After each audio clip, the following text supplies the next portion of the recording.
Assalamualaikum warahmatullahi wabarakatuh. Halo semua, apa kabar? Semoga sehat selalu ya. Kembali lagi dengan mata kuliah Metodologi Penelitian Pendidikan Matematika. Pada kesempatan kali ini, kami dari kelompok 6 akan membahas mengenai materi penelitian kualitatif. Sebelum itu, kita kenalan dulu yuk dengan anggota-anggotanya. Anggota dari kelompok 6 yang pertama ada Anissa Latifani Amiroh dengan NPM 201302117. Yang kedua ada Asri Nur Oktavia dengan NPM 201302119. Yang ketiga ada Desi Ramadhani dengan NPM 201302109. Yang keempat ada Erni Lestari dengan NPM 201302115. Dan yang terakhir ada Zahra Sabana dengan NPM 2013021. Berikutnya, untuk submateri yang akan kami bahas pada kesempatan kali ini, yang pertama ada pengertian dan konsep dasar penelitian kualitatif, yang kedua, tujuan penelitian kualitatif, yang ketiga, karakteristik penelitian kualitatif, yang keempat, jenis-jenis penelitian kualitatif. Yang kelima, ada langkah-langkah penelitian kualitatif. Yang keenam, perbedaan penelitian kualitatif dan kuantitatif. Yang ketujuh, penulisan penelitian kualitatif. Dan yang kedelapan, ada kelebihan dan kekurangan penelitian kualitatif. Yang pertama, pengertian dan konsep dasar penelitian kualitatif. Konsep dasar penelitian kualitatif. Istilah-istilah penelitian kualitatif yang merupakan penelitian untuk mengeksplorasi dan memahami makna yang oleh sejumlah individu atau kelompok orang dianggap berasal dari masalah sosial atau kemanusiaan. Creswell 2009. Lebih lanjut lagi, Creswell menjelaskan bahwa proses penelitian kualitatif ini melibatkan upaya-upaya penting, seperti mengajukan pertanyaan-pertanyaan dan prosedur-prosedur, mengumpulkan data yang spesifik dari para partisipan, menganalisis data secara induktif, mulai dari tema-tema yang khusus ke tema-tema yang umum, dan melakukan analisis. Selanjutnya, karakteristik penelitian kualitatif. Penelitian kualitatif memiliki sejumlah ciri-ciri atau karakteristik yang membedakannya dengan penelitian jenis lainnya. Lincoln dan Guba menyebutkan ada 11 buah ciri-ciri penelitian kualitatif, yaitu yang pertama, latar alamiah. Penelitian kualitatif melakukan penelitian pada latar alamiah atau pada konteks dari suatu keutuhan. Karena ontologi ilmiah menghendaki adanya kenyataan-kenyataan sebagai keutuhan yang tidak dapat dipahami jika dipisahkan dari konteksnya. Yang kedua, manusia sebagai alat atau instrumen. Dalam penelitian kualitatif, peneliti sendiri atau dengan bantuan orang lain merupakan alat pengumpul data utama. Hal itu dilakukan karena jika memanfaatkan alat yang bukan manusia dan mempersiapkan dirinya terlebih dahulu sebagai yang lazim digunakan dalam penelitian klasik, maka tidak mungkin untuk mengadakan penyesuaian terhadap kenyataan-kenyataan yang ada di lapangan. Ketiga, metode yang digunakan. Penelitian kualitatif menggunakan metode kualitatif yaitu pengamatan, wawancara, atau penelaah dokumen. Metode kualitatif ini digunakan karena beberapa pertimbangan. Pertama, menyesuaikan metode kualitatif lebih mudah apabila berhadapan dengan kenyataan yang jamak. Yang kedua, metode ini menyajikan secara langsung hakikat hubungan antara peneliti dengan responden. Yang ketiga, metode ini lebih peka dan dapat menyesuaikan diri dengan banyak penjamakan pengaruh bersama terhadap pola-pola nilai yang dihadapi. Keempat, analisis datanya secara induktif. Penelitian kualitatif menggunakan analisis data secara induktif. Analisis induktif ini digunakan karena beberapa alasan. Pertama, proses induktif lebih dapat menemukan kenyataan-kenyataan jamak seperti terdapat dalam data. Kedua, analisis data induktif lebih dapat membuat hubungan peneliti dan responden menjadi eksplisit, dapat dikenal dan akuntabel. Ketiga, analisis demikian lebih dapat menguraikan latar secara penuh dan dapat membuat keputusan-keputusan tentang dapat atau tidaknya pengalihan pada suatu latar lainnya. Keempat, analisis induktif ini lebih dapat menemukan pengaruh bersama yang mempertajam hubungan-hubungan. Dan yang kelima, analisis demikian dapat memperhitungkan nilai-nilai secara eksplisit sebagai bagian dari struktur analitik. Ciri yang kelima, teori dari dasar atau grounded theory. Penelitian kualitatif lebih menghendaki arah bimbingan penyusunan teori substantif yang berasal dari data. Hal ini disebabkan oleh beberapa hal. Pertama, tidak ada teori a priori yang dapat mencakupi kenyataan-kenyataan jamak yang mungkin akan dihadapi. Kedua, penelitian ini mempercayai apa yang dilihat sehingga ia berusaha untuk sejauh mungkin menjadi netral. Ketiga, teori dari dasar dapat responsif terhadap nilai-nilai kontekstual. Keenam, datanya berbentuk deskripsi atau deskriptif. Data yang dikumpulkan adalah data berupa kata-kata, gambar, dan bukan angka-angka.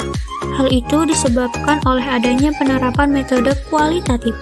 Selain itu, semua yang dikumpulkan berkemungkinan menjadi kunci terhadap apa yang sudah diteliti. Ketujuh, lebih mementingkan proses daripada hasil. Penelitian kualitatif lebih banyak mementingkan segi proses daripada hasil. Hal ini disebabkan oleh hubungan bagian-bagian yang sedang diteliti akan jauh lebih jelas apabila diamati dalam proses. Kedelapan, adanya batas yang ditentukan oleh fokus. Penelitian kualitatif menghendaki ditetapkannya adanya batas dalam penelitian atas dasar fokus yang timbul sebagai masalah dalam penelitian. Hal tersebut disebabkan oleh beberapa hal. Pertama, batas menentukan kenyataan jamak yang kemudian mempertajam fokus. Kedua, penetapan fokus dapat lebih dekat dihubungkan oleh interaksi antara peneliti dan fokus. 9. Adanya kriteria khusus untuk keabsahan data. Penelitian kualitatif mendefinisikan validitas, reliabilitas, dan subjektivitas dalam versi lain dibandingkan dengan yang lazim digunakan dalam penelitian klasik. Menurut Lincoln dan Guba, hal itu disebabkan beberapa hal. Pertama, validitas internal cara lama telah gagal karena hal itu menggunakan isomorfisme antara hasil penelitian dan kenyataan tunggal, di mana penelitian dapat dikonvergensikan. Kedua, validitas eksternal gagal karena tidak taat asas dengan aksioma dasar dari generalisasinya. Ketiga, kriteria reliabilitas gagal karena mempersyaratkan stabilitas dan keterlaksanaan secara mutlak, dan keduanya tidak mungkin digunakan pada sesuatu yang dapat berubah-ubah. Keempat, kriteria objektivitas gagal karena penelitian kuantitatif justru memberi kesempatan interaksi antara peneliti, responden, dan peranan nilai. Karena itu, maka pemeriksaan keabsahan data ada kriteria khususnya. Karakteristik yang ke-10, desain yang bersifat sementara. Penelitian kualitatif menyusun desain secara terus-menerus disesuaikan dengan kenyataan di lapangan.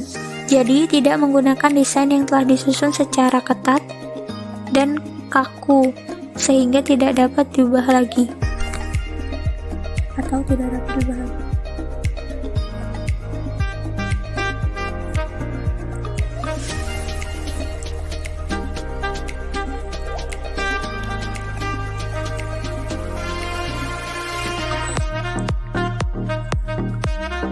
Dan karakteristik yang terakhir yaitu hasil penelitian dirundingkan dan disepakati bersama.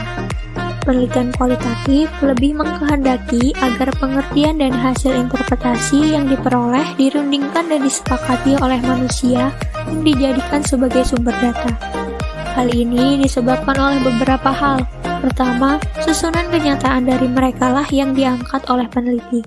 Kedua, hasil penelitian bergantung pada hakikat dan kualitas hubungan antara pencari dengan yang dicari. Ketiga, informasi hipotesis kerja akan menjadi lebih baik verifikasinya apabila diketahui dan dikonfirmasikan oleh orang-orang yang ada kaitannya dengan yang diteliti. Selanjutnya yaitu tujuan penelitian kualitatif. Tujuan dari penelitian kualitatif adalah untuk memahami kondisi suatu konteks dengan mengarahkan pada pendeskripsian secara rinci dan mendalam. mengenai potret kondisi dalam suatu konteks yang dialami, tentang apa yang sebenarnya terjadi menurut apa adanya di lapangan studi. Atau, sederhananya, memahami kondisi yang terjadi di lapangan secara alami. Yang selanjutnya adalah jenis-jenis penelitian kualitatif. Penelitian kualitatif terbagi menjadi 5 jenis, yaitu yang pertama, etnografi merupakan penelitian kualitatif yang di dalamnya peneliti menyelidiki suatu kelompok kebudayaan di lingkungan yang alamiah dalam periode waktu yang cukup lama dalam pengumpulan data utama, data observasi, dan data wawancara. Yang kedua ada grounded teori, merupakan strategi penelitian yang di dalamnya peneliti memproduksi teori umum dan abstrak dari suatu proses, aksi atau interaksi tertentu yang berasal dari pandangan-pandangan partisipan.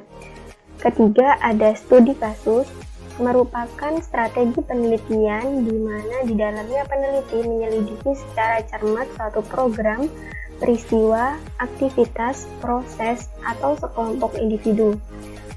Keempat, fenomenologi merupakan strategi penelitian di mana di dalamnya peneliti mengidentifikasi hakikat pengalaman manusia tentang suatu fenomena tertentu. Dan yang terakhir, naratif merupakan strategi penelitian di mana di dalamnya peneliti menyelidiki kehidupan individu-individu dan meminta seorang atau sekelompok individu untuk menceritakan kehidupan mereka. Kemudian ada langkah-langkah penelitian kualitatif. Langkah-langkah penelitian kualitatif terbagi menjadi 6. Yang pertama, memilih masalah. Secara umum, masalah dalam penelitian dapat dipilih dengan mengajukan pertanyaan. Kedua, mengumpulkan bahan yang relevan. Umumnya, mahasiswa mengumpulkan sumber pustaka apa saja, belum dikhususkan. Namun, dalam fase ini, sumber-sumber pustaka yang dikumpulkan untuk dirujuk hanya yang benar-benar erat kaitannya dengan masalah pokok penelitian. Yang ketiga, menentukan strategi dan pengembangan instrumen. Metode penelitian sudah tercermin dalam rumusan masalah penelitian. Metode penelitian kualitatif tidak menuntut instrumen baku, karena instrumen utamanya adalah peneliti sendiri. Yang keempat ada mengumpulkan data. Dalam proses mengumpulkan data, ada 4 teknik pengumpulan data dalam sebuah penelitian, yakni yang pertama wawancara, kedua angket, ketiga observasi, dan yang keempat dokumentasi. Langkah-langkah penelitian kualitatif yang selanjutnya yaitu menganalisis dan menafsirkan data. Fakta perlu diberi makna melalui penafsiran yang spesifik, logis, dan sistematis. Dan yang terakhir ada melaporkan hasil penelitian. Hasil penelitian berfungsi untuk menjelaskan, memprediksi perilaku, bahkan berupa pengetahuan baru yang belum diketahui sebelumnya.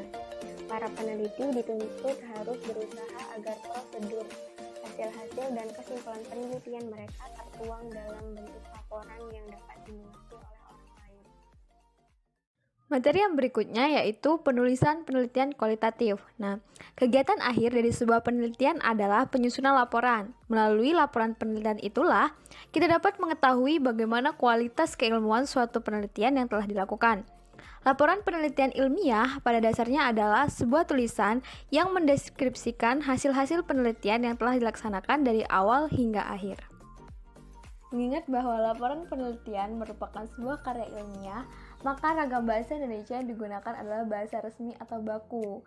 Menurut Muljono dalam Sugihastuti, ragam bahasa baku juga disebut ragam bahasa ilmu. Ragam bahasa ilmu ini merupakan ragam intelektual atau bahasa dalam dunia pendidikan. Adapun kriteria ragam bahasa akademik atau keilmuan yang dapat digunakan dalam penulisan karya tulis ilmiah antara lain yang pertama, bahasa akademik merupakan ragam bahasa baku. Yang kedua, ragam bahasa akademik mengikuti kaidah-kaidah bahasa baku yakni kata-kata, struktur frasa, dan juga kalimat baku. Demikian pula bahasa akademik ditulis dengan mengikuti pedoman ejaan bahasa Indonesia yang berlaku. Kemudian yang ketiga, bahasa akademik menggunakan istilah atau terminologi keilmuan. Yang keempat, kata-kata yang digunakan dalam ragam akademik ini bersifat denotatif atau arti yang sebenarnya, bukan dalam arti konotatif atau makna kias.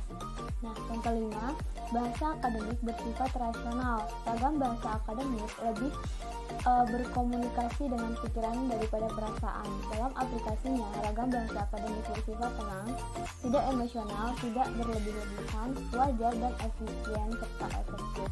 Kemudian yang keenam adalah hubungan gramatikal antar unsurnya bersifat padu atau kohesif.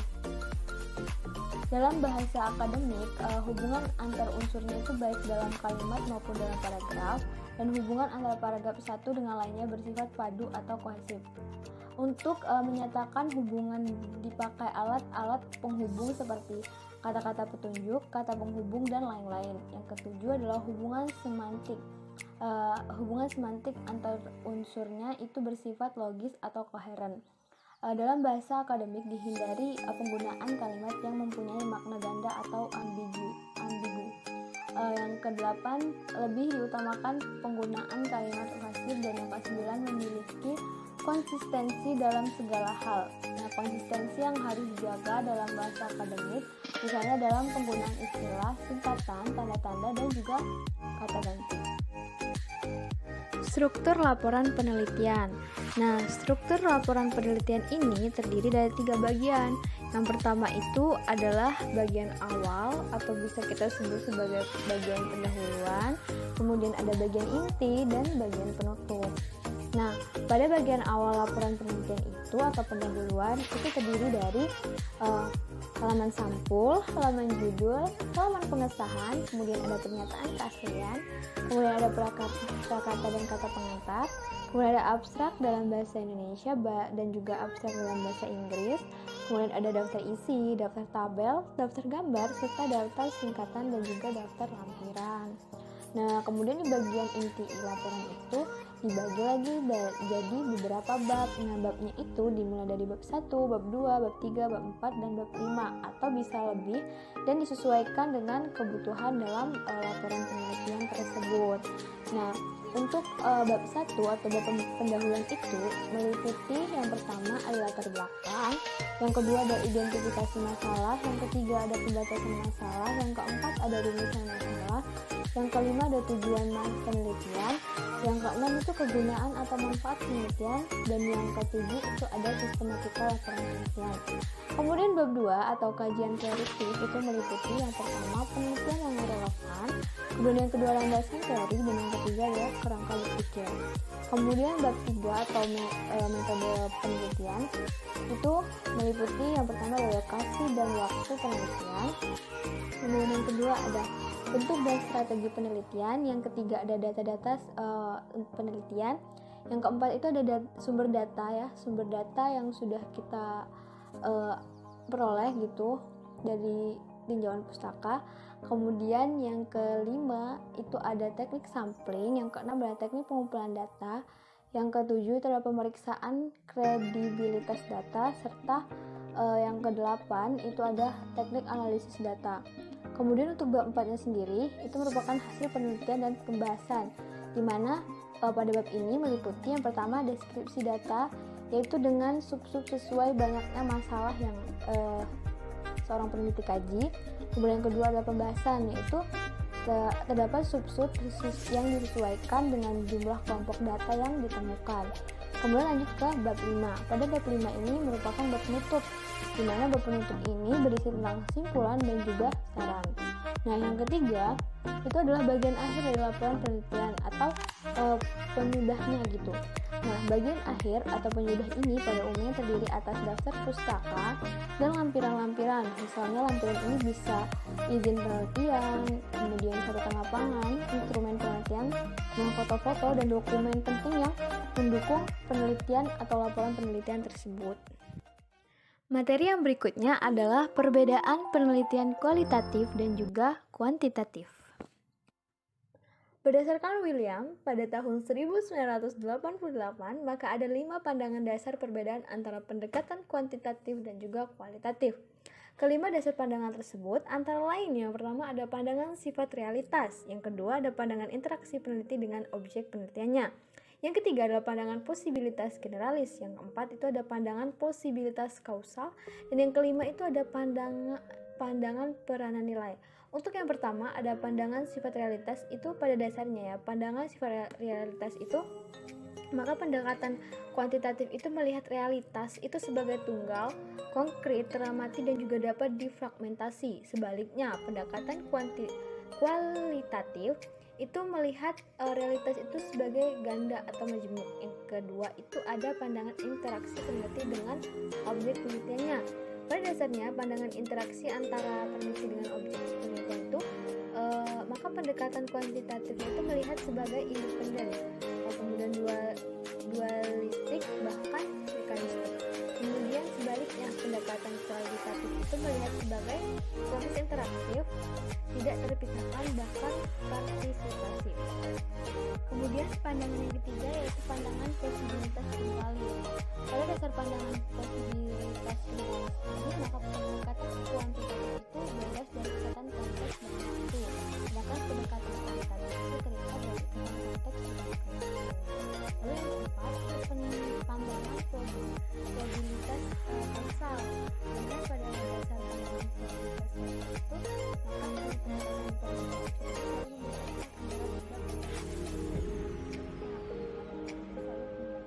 itu usaha memisahkan sebab dengan akibatnya. Kemudian yang kelima ada pandangan peranan nilai. Nah, pada dasarnya pandangan peranan nilai ini, maka pendekatan kuantitatifnya itu melihat segala sesuatu bebas nilai, objektif dan harus seperti apa adanya.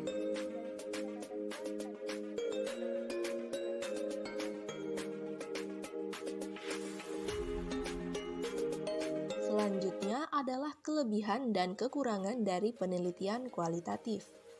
Untuk kelebihan penelitian kualitatif, yang pertama, menyediakan lebih banyak konten yang berguna untuk aplikasi praktis. Yang kedua, menggunakan ukuran sampel yang lebih kecil daripada metode penelitian lainnya. Yang ketiga, menawarkan kesempatan untuk mengembangkan wawasan lebih spesifik. Yang keempat, menjadi proses tanpa akhir. Yang kelima, mengubah pengalaman individu menjadi data yang dapat digunakan. Yang keenam, menggunakan struktur operasional fluida dan bukan pedoman yang kaku. Selanjutnya yang terakhir adalah terjangkau dari metode penelitian lainnya. Untuk kekurangan penelitian kualitatif, yang pertama, menciptakan data yang subjektif. Yang kedua, membutuhkan banyak waktu untuk mengumpulkan poin data. Yang ketiga, tidak menawarkan representasi yang statistik. Lalu yang keempat, peneliti harus memiliki pengetahuan tentang apa yang akan mereka ulas. Yang kelima, peneliti harus dapat mengidentifikasi poin data yang tidak dapat terucapkan. Lalu yang keenam, sulit untuk mereplikasi hasil dengan menggunakan metode ini. Lalu yang terakhir adalah bisa subjektif terhadap pengaruh penelitian. Sekian presentasi dari kelompok 6. Lebih dan kurangnya kami mohon maaf dan kepada Allah kami mohon ampun. Kami akhiri. Wabillahi taufiq